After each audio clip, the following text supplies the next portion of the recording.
Hey everyone, this is Kaisif and welcome back, and today we're going to be looking at non-stackable item filters. We've got quite a few designs here, so let's get on with this. Alright, so the first one is going to be the basic non-stackable item filter, where we try and separate out non-stackable items from ordinary stackable items. So if you see, if I drop in a pair of boots, it goes into that hopper. If I prop in a chest, it goes into the final chest over here. So the circuit's pretty simple. We've got a comparator, 2 pieces of redstone dust, a repeater, and a torch. It locks the hopper until a non-stackable item goes through, where it can easily suck it out. And then you can just take the non-stackables and run them through the rest of the system.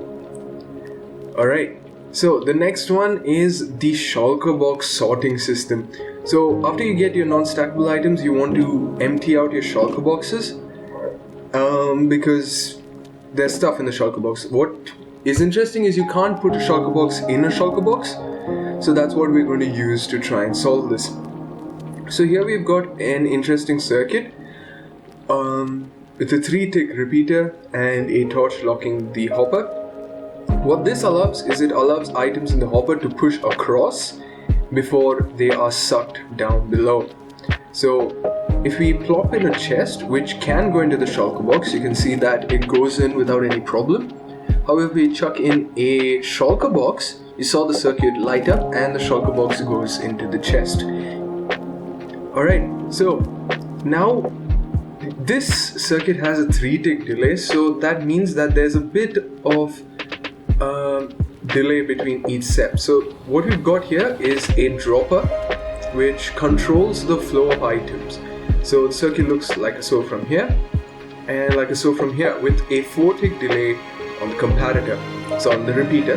And this is sort of a demonstration of what happens. It goes a lot slower. Alright, the next one is the Armour stand sorting system. The Armour sorting system. Items go into the dispenser, and it first powers off the Armour stand dispenser, which places the Armour stand, after which the boots are dispensed out.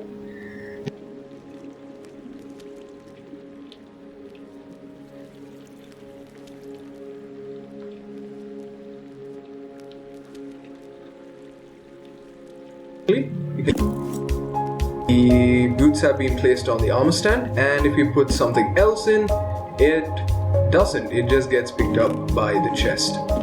One thing you do have to do is recycle the Armour stands, which is relatively simple.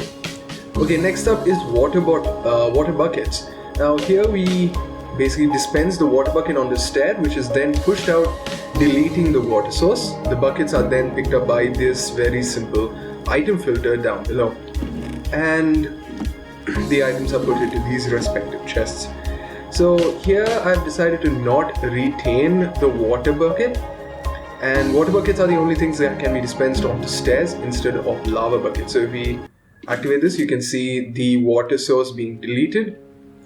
Here we've got a comparator which activates a piston, a comparator to activate the dispenser, the pistons on 4 ticks to allow it to pull back. If you put in a lava bucket, you can see that it's dispensed out in the form of the item. Normal buckets go there, lava buckets go here. Now in case you do have to deal with water buckets with fish in them, we've got this bit of an appendage on top where the fish are allowed to jump into the water stream.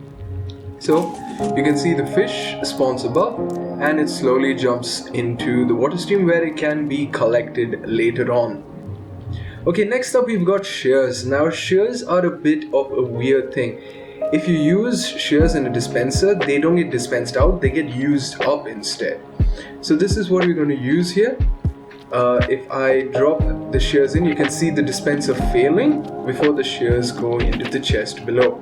In case I put any other non-stackable item, it gets dispensed out in the item form instead of the entity form. So it gets sucked up here. So the circuit that we use here is pretty simple.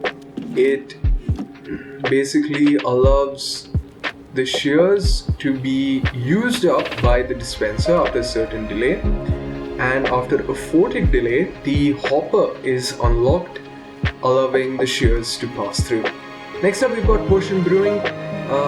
which I have shown in my piglin bartering video. Water bottles can go into potion stands, brewing stands, and here we've got the same circuitry that we had before. So it tries to push it in and later goes out. Next up we've got boats and minecarts. Now this is really cool. We've got dispenser, which dispenses the boat out because there's water. The boat can slide on top as it goes across, finally hits the cactus and drops in the entity format. The other items are spat out in the form of items, so they get collected by the hoppers. Funnel all the way down here, where we've got a very similar circuit to what we had before, where it's dispensed out if it's a minecart onto the rail, otherwise into the other hopper. Again, the minecart's easily broken by the cactus. So just to have this thing running, boat goes in, gets dispensed, moves across, breaks. Very simple. And minecarts get pushed out in the form of items, get dispensed again and get broken. Now in case I put something else like potion, you can see it's dispensed there, and finally gets in here. Alright, next up are bows and crossbows. Now unfortunately, there's no real way to sort them out. So instead what we do is we try and smelt them. So you do lose out the bows, but not very useful, especially if you've got a skeleton grinder.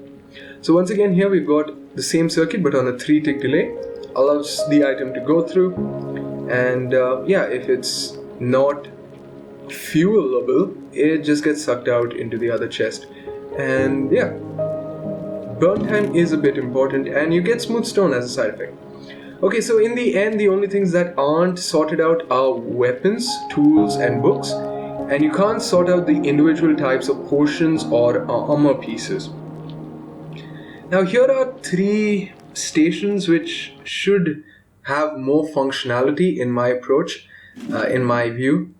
First up, the cauldron. Lava buckets will be allowed to be placed in cauldrons later on, but as of now they're pretty useless because you can't dispense water into them, which could really solve problems with water bottles. Next up, we've got the the fletching table, which has no interface. It's supposed to be used for bows, but you can't use it for bows.